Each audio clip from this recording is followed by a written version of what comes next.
네, 제가 인간 본성에 대해서 일관되게 주장하는 것 중에 하나가 인간은 결코 환경을 벗어나기 힘들다.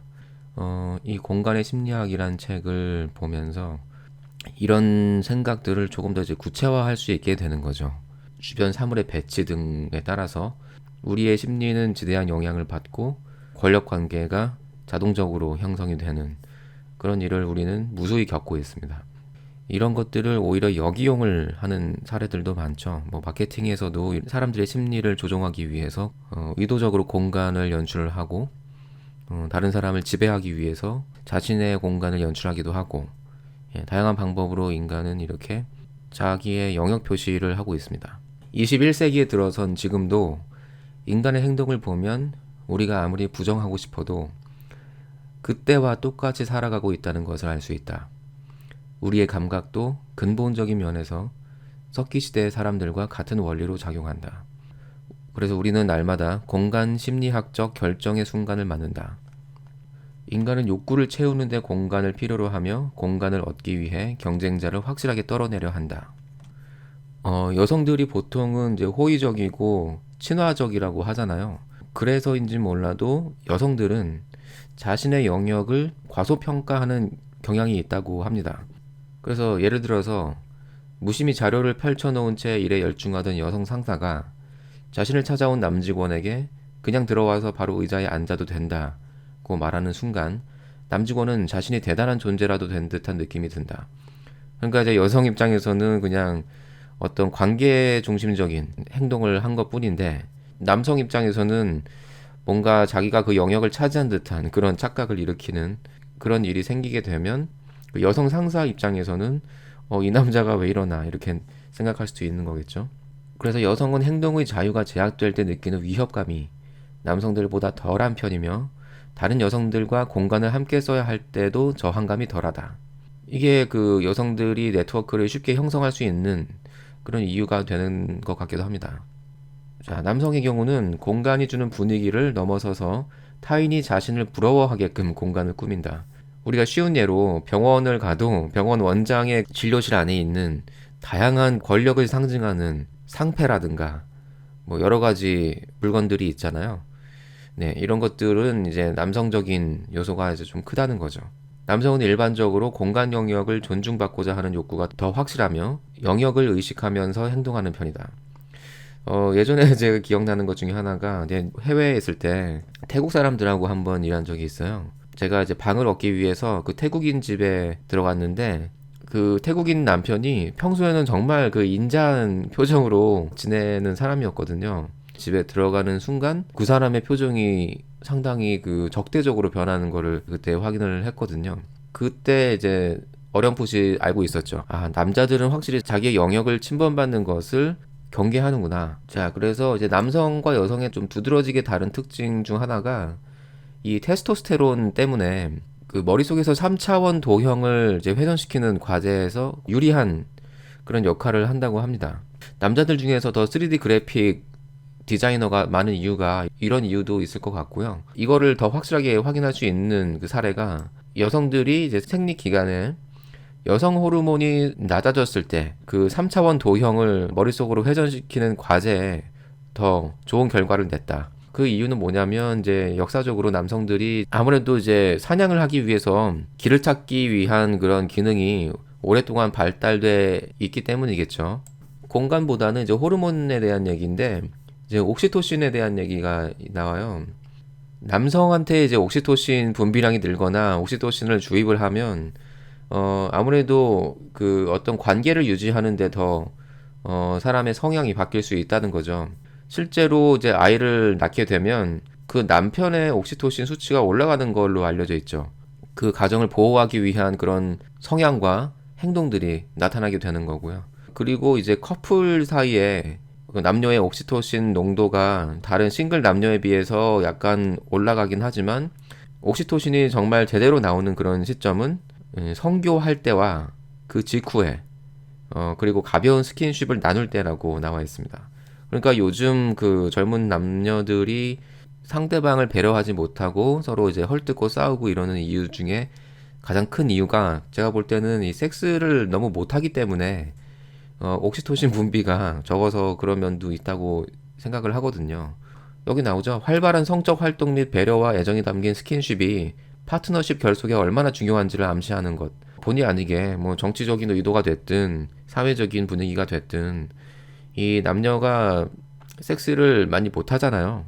예전에 제가 그 박노자 교수가 쓴 미아로 산다는 것이라는 책이었나요? 거기에서도 얘기했지만 한국 사람들이 이 섹스를 즐길 수 있는 뭔가 그 섹스 격차라고 할까요?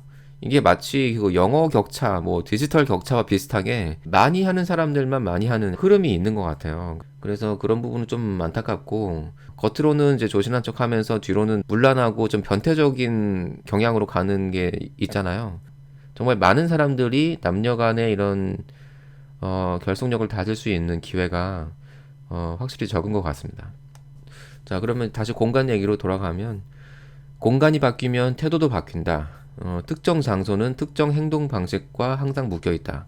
그러면 이제 현대 건축물이 도시인들한테 어떤 영향을 줬는가 보면 아무 특징 없는 소도시의 사람들은 감각 지능을 퇴화시키고 나고 자란 것을 고향이라고 느끼게 해주지 못했다. 획일화된 도시에 우리가 살다 보니까 우리 본능에 내재된 그런 감각 지능을 살리지 못한 채 살아가고 있다고도 볼 수 있겠죠. 그래서 이제 현대 건축물에는 불안 공간이라는 게 있는데 길게 이어진 지하 보도가 여러 가지 이유로 위협적이다. 그 이유는 그 치안이나 불량배의 모습 등 그곳의 동태를 창너머로 지켜볼 주민이 없기 때문에. 그래서 심리적인 면으로 보면 지하도보다는 차라리 육교가 유리하다. 과연 CCTV가 효과적일까?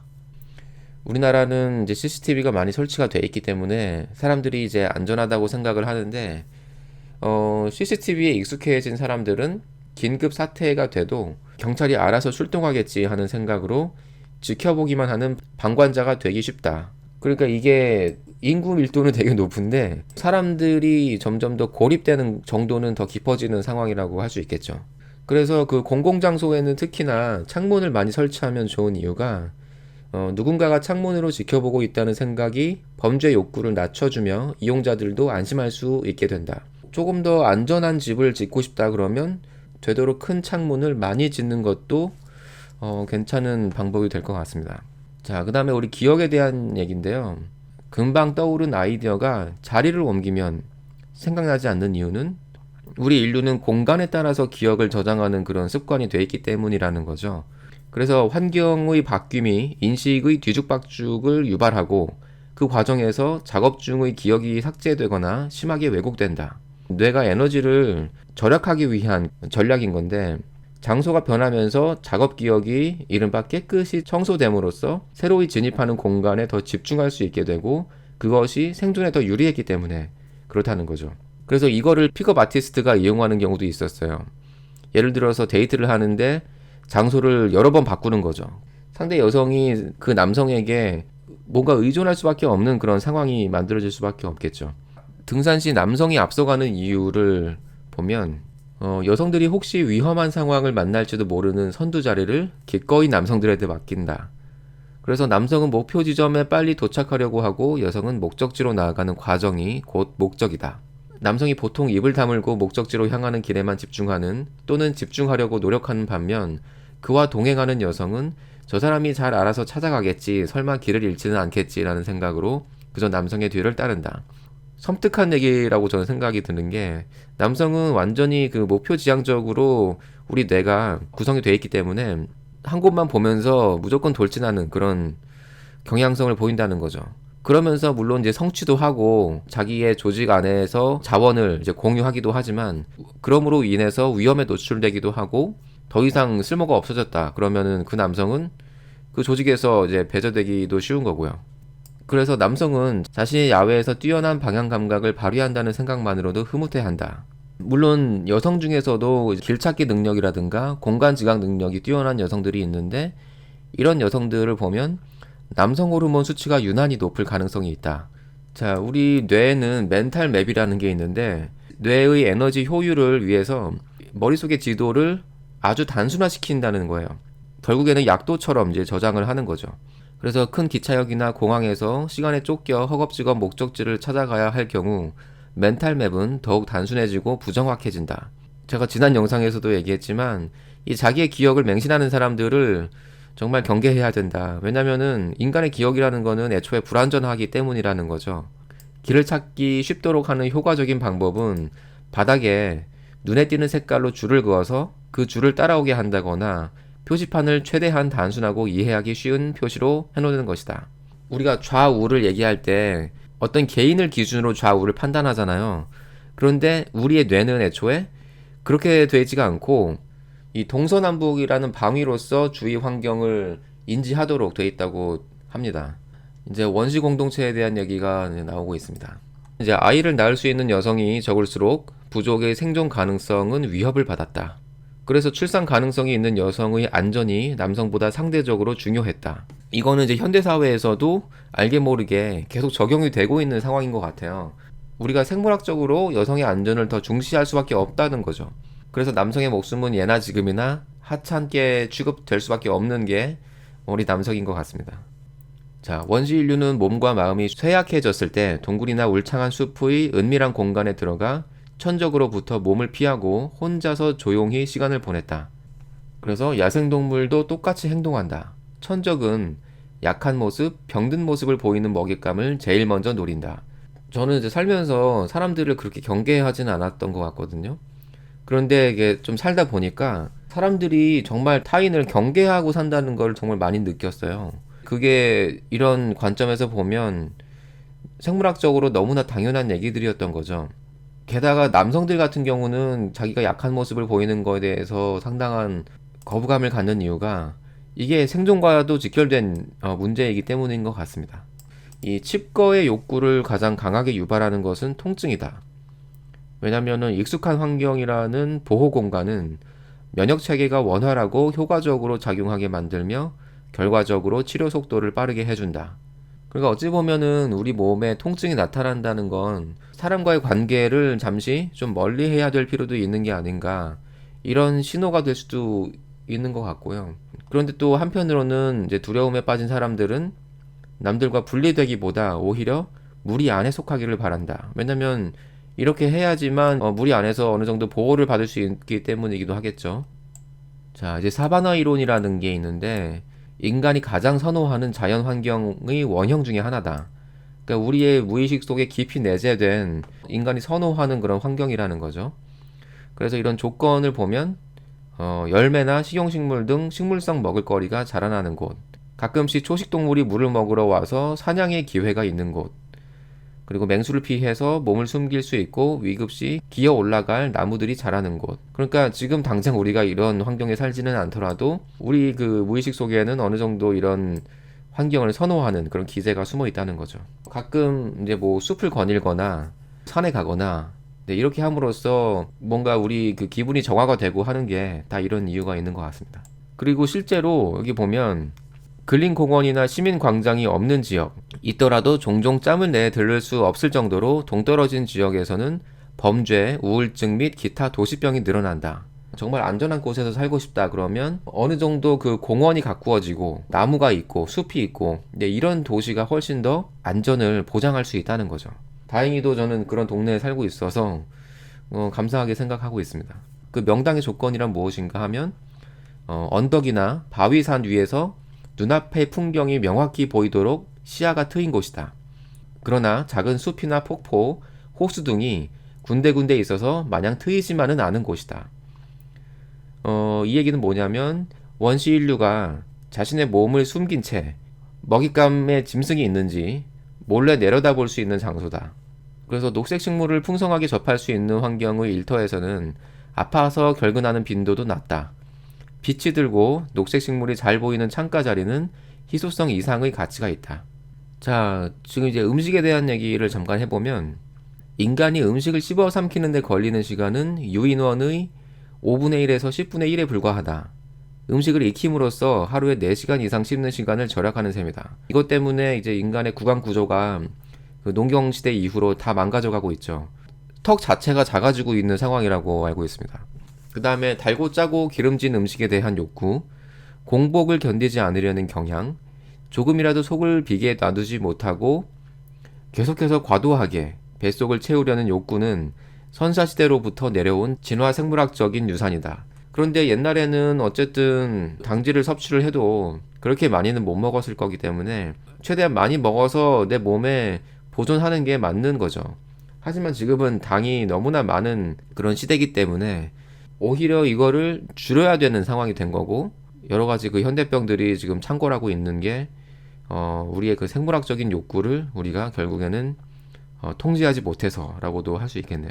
그러면 이제 바운더리에 대한 얘기를 해볼 건데, 인간은 누구나 자기만의 영역이 있죠. 그래서 뭐 밀접 영역, 사적 영역, 사회적 영역, 공적 영역 이런 식으로 그거를 이제 분류를 할 수가 있는데, 밀접 영역은 가장 그 협소한 범위가 되겠죠. 정말로 가까운 뭐 연인 사이라든가 뭐 가족 사이 이 정도가 되겠죠. 그래서 타인의 사적 영역에 들어갈 때는 먼저 허락을 구하고 들어가는 것이 경계심을 어느 정도 누그러뜨릴 수 있는 방법이 되겠죠. 사회적인 영역 역시도 어느 정도 상대방한테 이제 요청을 한 다음에 들어가는 게 좋다고 되어 있습니다. 그리고 이제 뭐 나라에 따라서도 어느 정도 영역의 정도가 조금씩 다를 수 있다. 그래서 현대인은 국가의 공권력이 지금보다 훨씬 약했던 불과 몇백 년 전까지만 해도 이방인과의 맞닥뜨림이 얼마나 가늠할 수 없는 위험을 품고 있었는지 망각하고 산다. 제가 약간 이런 경향이었던 것 같아요. 사람들이 내 영역에 함부로 침범하는 것을 너무나 이제 허용을 많이 해준 거죠. 이런 공간에 대한 인식을 평소에 조금 갖고 있는 게 중요한 것 같습니다. 그래서 전통적인 파푸아 뉴기니 사회에서 낯선 이가 나타나는 이유는 여성을 빼앗거나 어떤 공격을 하기 위해서다. 우리가 이렇게 인구 밀도가 높은 사회에 살면서 불편할 수밖에 없는 그런 이유인 것 같습니다. 인간은 다른 개체와의 거리가 충분히 유지될 때 안정감을 느끼며, 이는 동물의 세계와 다를 바가 없다. 우리가 어떤 공간에 가든지 우리는 본능적으로 얼마나 도망치기 쉬운지를 판단한다는 거죠. 그래서 천장이 높을수록 사람 간에 허용되는 거리는 좁아진다. 똑같은 면적이라도 천장이 높으면 품고 있는 공간이 크므로 피할 수 있는 공간이 더 넉넉하다고 느낀다. 만약에 이제 데이트를 한다 그러면 이제 천장이 높은 곳을 이제 선택하면 좋겠죠. 인간은 엄호 속에서 주위 공간을 둘러볼 수 있는 자리를 선호한다.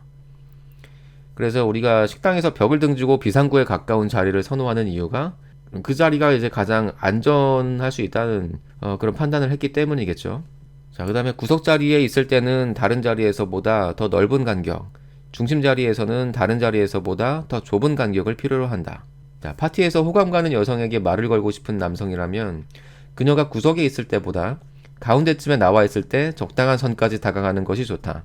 여성이 문이 없는 벽면을 등지고 서 있다면 좀 더 넓은 간격을 두고 말을 걸어야 하며, 그녀가 이제 문 앞에 서 있다면 조금 더 가까이 다가가는 모험을 해도 될 것이다. 요거는 이제 바디랭귀지 관련돼서 뭐 이건 너무나 그 흔한 예죠. 팔짱 끼는 거. 그러면은 이제 자기의 몸에 철벽을 끼임으로써 상대방과 나를 좀 분리하는 그런 느낌을 보이는 거죠. 그래서 만약에 상대방이 팔짱을 끼면 내가 조금 더 이제 물러서서 경계심을 풀려는 그런 시도를 하면은 도움이 될 수 있고, 만약에 상대가 고개를 슬쩍 비트는 그런 행동을 한다면 이거는 이제 다른 곳으로 눈을 돌리거나 빠져나갈 구멍을 찾는 그런 의미일 수도 있다. 의자에서 다리를 꼬는 것도 이제 방어 신호라고 볼 수 있고, 그래서 위에 겹쳐져 있는 다리를 상대 쪽으로 좀 더 뻗는 것, 이것도 방어 신호로서 우리가 해석할 수 있다고 되어 있습니다. 이 상대와의 거리가 강제로 좁아진 곳에서는 이제 스트레스를 불러일으키는 건데, 너무나 이제 우리가 많이 겪고 있는 일이죠. 지하철에서 우리는 주변 사람들을 최대한 보지 않으려고 노력한다. 책을 보거나 시선을 떨어뜨리거나 괜히 위를 쳐다본다. 정글에서 거대한 고릴라와 마주쳤을 때 녀석을 자극하지 않기 위해서 안간 힘을 다해 못 본 척 하듯 눈을 피하거나 아예 눈을 감아버리는 그런 행동을 지하철에서 많이 경험할 수 있죠. 나이를 먹을수록 개인적인 거리는 꾸준히 증가한다고 되어 있습니다. 이게 우리가 나이를 먹을수록 그 새로운 사람과의 만남을 갖기가 어려운 이유일 수도 있는 것 같아요. 오랫동안 함께 했던 지인들과의 만남을 계속 이제 유지하는 편이잖아요. 그래서 사람은 서로 비슷할수록 물리적 거리가 가까워진다. 성격, 생활 방식, 문화, 인종, 나이 등이 엇비슷한 사람들끼리 더 가깝게 어울린다. 이민 2세들이 현지의 그 백인들과 동화되지 못하는 거는 어쩔 수 없이 끼리끼리 어울리기 때문인 거죠. 자, 이 본딩요법이라는 것도 나오는데, 성적인 접촉을 제외하고 최대한의 신체 접촉으로서 타인과 친밀한 관계를 맺도록 하는 피로 상처 치유법이다. 저도 이게 되게 중요하다고 생각을 하거든요. 요즘 원시 시대보다 더 좋지 않은 상황이 된 것 같아요. 개개인이 완전히 그 원자화가 돼가지고 고립이 돼버렸잖아요. 신체 접촉을 할 기회조차 이제 없어져 버린 시대가 돼버려서 이제는 의도적으로 신체 접촉을 해야지만이 이 건강을 유지할 수 있는 이런 사회가 된 것 같습니다. 그래서 이런 현상이 나타나는 사회를 감정 결핍 사회라고 이렇게 정의를 하고 있는데, 그래서 개인의 사회적 고립이나 무감정, 관계 단절 같은 현상은 이 아기 때부터 충분한 신체 접촉을 하지 못하고 감정을 토로할 상대도 없이 누구의 관심도 받지 못한 채 성장했을 때 나오는 결과물이다. 네, 제가 예전에 그 디스커넥트 인간형이 온다라는 책도 소개를 했지만 지금 현대 인류는요, 이 어렸을 때부터 그 엄마와의 신체 접촉 자체가 많이 결핍이 되어 있기 때문에 이게 결과적으로 애착 형성이 안 된 아이로 성장을 한다는 거죠. 그렇게 되면은 사회성이 극단적으로 떨어질 수밖에 없는 거고 평생 그 고립된 상태로 살아가기 쉬운 그런 인간형이 이제 많아질 수밖에 없는 상황이 된 것 같습니다. 뭐 연애나 뭐 결혼을 하는데도 정말 많은 영향을 미치는 거죠. 이 본딩요법의 목표는 사람 간의 친밀감을 새로이 경험하고 이를 통해 그동안 잃어버렸던 깊은 내적 감정들을 되찾는 것이다. 저는 사실 그 인간의 그 정서적인 치유는 정말 섹스만한 것이 없다고 생각이 들어요. 정말 좋은 호르몬이 분비가 되기 때문에 이게 결국에는 우리 생활 전반에 영향을 끼칠 수밖에 없다는 거죠. 약간 우리나라에서 이런 걸 또 하면 뭔가 좀 변태적으로 이게 변질될 가능성도 있는 것 같고 이게 참 어려운 문제인 것 같긴 합니다. 자, 그다음에 이제 구역에 대한 얘기를 조금 확장해서 얘기를 해보면 뭐 홈그라운드에 대한 얘기가 있는데요. 이 홈 경기장에서 뛰는 축구 선수들의 타익에서 확연히 많은 남성 호르몬이 포함됐다는 것을 이제 확인을 한 연구가 있네요. 그러니까 여기서도 우리 인간의 신체와 어떤 행동은 이 환경에 절대적인 지배를 받았다는 것을 알 수가 있죠. 이 한 번 영역의 우두머리가 된 짐승은 그것을 끝까지 지키기 위해서 끈질기게 싸운다. 이게 좀 양날의 검인 것 같아요. 그러니까 우리 남성들은 어쨌든 최고가 되기 위해서 전력 질주를 하는데 최고가 되는 순간 어느 정도 승리의 기쁨을 맛보는 거는 잠깐이고 그것을 유지하기 위해서 더 많은 에너지를 써야 되는 그런 상황이 생길 수 있다는 거고 제가 사실 지금 연구하고 있는 주제도 그 남성이 어떻게 살아남을 수 있고 안전하게 살 수 있을까 이거를 좀 고민을 많이 하고 있거든요. 이 겉보기에는 화려해 보일지 모르는 그런 남성들이 의외로 많은 위험과 고뇌를 갖고 있다는 거 여러 번 이제 확인을 하게 됩니다. 그래서 어쨌든 이 영역을 지키는 행위는 에너지 소비 면에서 봤을 때 새로운 장소에 가서 삶의 터전을 개척하는 것보다 이미 확보된 유리한 먹이 공간이나 양육 장소를 방어하는 것이기 때문에 유리하다는 거고 이게 참 공감이 되는 이유가요. 제가 아파트에 이사 오고 나서 층간소음 때문에 위층에 이제 항의를 하니까 죽기 살기로 달려드는 거죠. 그러니까 이 사람들이 한번 자기의 보금자리를 지켰다고 이제 생각하는 순간 공간적으로도 이제 상위에 위치를 해 있고 자기들의 보금자리를 지켰다는 그런 승리감도 있을 거고 여러 가지 이유로 더 안심하고 발망치를 두드리는 게 아닌가 이런 생각을 이제 하게 됐어요. 이런 영역 싸움의 원리로서도 다시 한번 이해를 할 수 있는 거죠. 이 남성 호르몬의 수치와도 상당히 연결이 돼 있다는 건데요. 이 도마뱀 수컷의 남성 호르몬 수치를 인위적으로 높였더니 상당한 위협적인 행동을 하면서 자신의 영역을 더 지키려고 이제 노력을 했다는 거죠. 그런데 이들이 사망률의 뚜렷한 상승을 보였다는 점에서 우리는 적개심이 많고 주위 사람들을 주로 경쟁자로 인식하는 인간 남성에게서 대사질환이나 심장계통의 질병이 많이 발생한다는 사실을 떠올리게 된다.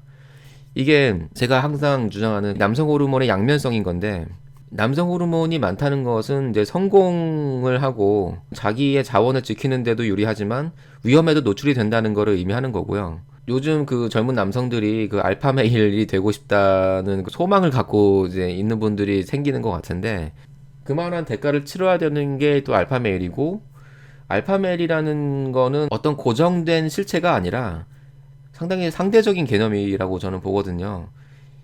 예를 들어서 옛날부터 어른들이 얘기했듯이 용꼬리보다는 뭐 뱀 대가리가 되라 뭐 이런 얘기도 있듯이 이게 상황에 따라서 환경에 따라서 자기가 알파가 될 수도 있는 거고 베타가 될 수도 있는 거고 그런 거거든요. 그러니까 자기가 그거를 애를 써가지고 항상 알파가 될 수 있느냐 하면은 저는 그런 건 아니라고 생각을 합니다. 서열에 대한 얘기가 나오게 되는데 여기 나오죠. 인간과 동물은 알파 개체를 마주할 때 위로 올려다본다. 그러니까 이런 포지션을 인위적으로 세팅을 하는 상황들이 많죠. 뭐 옛날부터 임금의 자리를 높은 자리에다가 만들었던 것도 다 이런 맥락인 거고.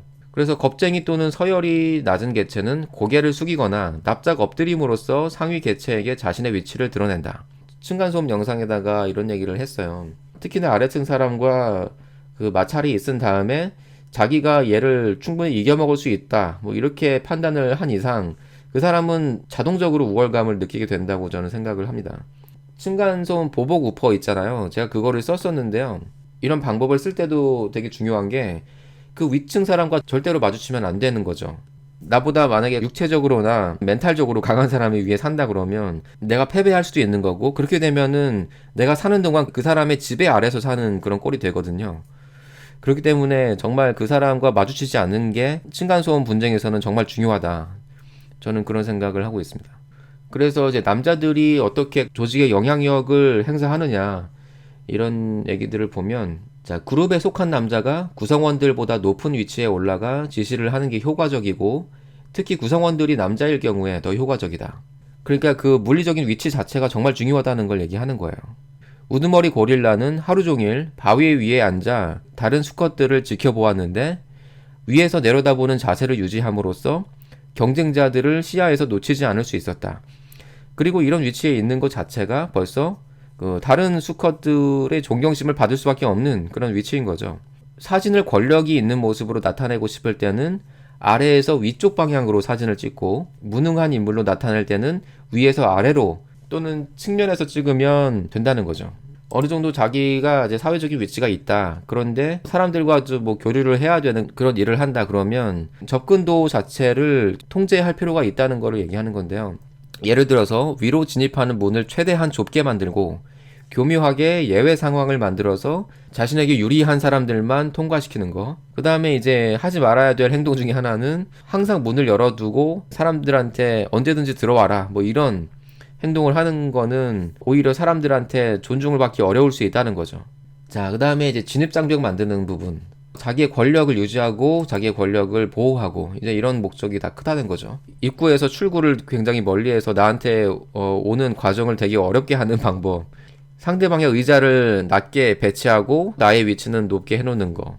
그 다음에 나만의 독립적인 공간을 만들어 놓는 거. 뭐 소품을 이용한 방법으로는 그냥 돈을 써서 명품으로 완전히 도배를 한다든가 뭐 고급 자동차를 사가지고 한다든가 이런 방법이 상대방이 나한테 함부로 진입하지 못하게 만드는 그런 장벽 같은 효과를 보인다는 거죠. 공간을 두고 일어나는 경쟁은 여유 공간이 부족한 사회일수록 더 뚜렷하게 나타난다. 인구 밀도가 높은 우리나라에서도 많이 볼 수 있는 그런 현상인 거죠. 그러니까 정말 사람들이 이게 각박해지고 천박해질 수밖에 없는 그런 사회인 것 같습니다. 그 다음에 이제 자리를 찜하는 행위들. 인간은 안전함을 느끼기 위해 어느 무리에서든 최대한 신속하게 자기 자리를 정하고자 하는 욕구가 있다. 그래서 확고한 자리를 점해서 집단에 소속되는 것은 자아상을 형성하는 데 중요하다. 그래서 이웃과의 싸움 같은 경우도 이제 영역 싸움이라고 볼 수 있는 거고 사람들이 점점 더 고립화된 사회에서 살다 보니까 다른 사람들과 어떤 교류를 하지 않아도 어느 정도 생활을 유지할 수 있고 이러기 때문에 굳이 가까워질 필요가 없는 거죠. 그런 이유로 자신의 영역이 아주 조금만 침범을 당해도 죽자 살자 덤벼드는 것들 이제 이런 것 중에 하나가 이제 층간소음 문제인 거고 현대사회의 고질적인 문제가 아닐 수가 없죠. 그리고 또 재밌는 거는 그 이웃 간의 사소한 다툼은 주로 여성에 의해서 생겨난다. 한쪽이 조치를 취하면 다른 한쪽은 복수를 하는 복수전을 반복하고 그러다 보면 기력이 소진되고 신경이 쇠약해져 결국 터널 시야에 갇힌다. 자기가 이제 정의감에 빠지게 되면 극단적인 그런 상황이 될 수도 있기 때문에 조심해야 되는 부분 같습니다. 그래서 이 영역을 드러내는 행동과 태도는 일종의 외국어 같은 것으로 배우고 익혀서 본인에게 도움이 되는 방향으로 활용하면 매우 유익하다. 이런 환경적인 세팅을 함으로써 자기의 권력을 유지하고 자기를 보호하고 그리고 이거를 선용해서 친밀감을 형성하는 데도 이제 활용할 수 있는 거고요. 인간과의 상호작용을 하는데 정말 중요한 그런 정보라고 생각을 합니다. 자, 야영에 대한 얘기가 나오는데요. 대부분은 이제 아늑한 그런 공간에서 살고 있지만 불과 몇백 년 전만 해도 사람들은 여행이나 사냥에 나갔다가 밤을 보내야 하는 경우가 잦았기 때문에 이 야외에서 취침을 한다는 거는 맹수의 공격으로부터 목숨이 위협받는 그런 일이었다는 거죠. 아무리 안락한 공간에서 산다고 해도 하룻밤 자는 동안 무려 평균 28번이나 깨는 그런 과정을 반복한다고 합니다. 그러니까 잠을 잘 잔다는 것 자체가 어떻게 보면 되게 비정상적인 일인 거죠. 자는 동안 닥칠지 모를 위험에 대한 경계심이 과거로부터 쭉 이어져 온 결과이다. 밤귀가 밝은 사람이 진화 과정에서 우선적으로 선택되어 살아남았을 것이다. 근데 요즘에는 밤귀가 밝아서 크게 좋을 건 없는 것 같아요. 그리고 이제 무리에 대한 얘기. 그래서 인간의 뇌는 극단적일 정도로 사회적인 사고를 한다. 석기시대의 어느 한 집단에 속하지 않았다는 것은 죽는다는 것과 마찬가지였다. 그러니까 여성들이 훨씬 더 이런 부분에서 조금 더 현실적이라고 할까요? 그러니까 인간은 기본적으로 이런 무리에 속하는 게 유리하다는 거를 알고 있는 거죠. 진화 생물학을 기반으로 인간이 어떻게 공간을 인식하는지, 그리고 그것을 우리가 어떻게 이용할 수 있는지 정말 많은 통찰을 주는 책이라고 생각을 해서 오늘 소개를 해드렸고요. 네, 오늘 공간의 심리학 리뷰는 여기서 마치겠습니다.